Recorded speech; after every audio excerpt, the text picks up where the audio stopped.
One TV Patrol. Usamis PNP gidayeg ni Mayor Indy Waminal. Garbo usab alang kang Mayor Indy Waminal nga ang Usamis City Police Station nahimong best police station sa probinsya. Nagkanayon ang mayor nga nagbunga ragayod ang unconditional nga paningkamot sa kapulisan sa Usamis.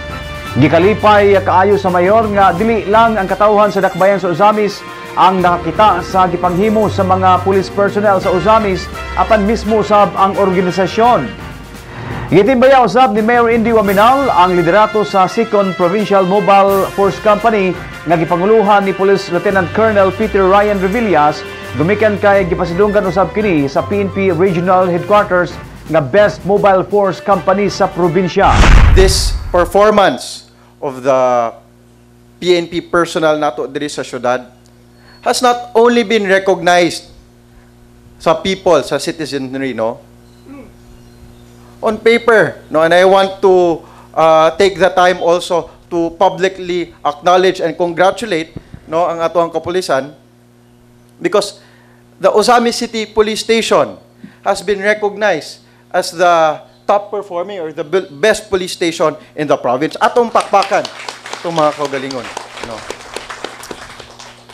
The same holds true sa atuang 2nd PMFC nga sila pod mo'y na-recognize nga top-performing mobile force diri sa Usamis. Pakpakan po nato atong 2nd PMFC, no? In fact, I think ang one of our deputies here, si Captain Elwood Malanog, was also recognized as the best junior police commission police officer, no?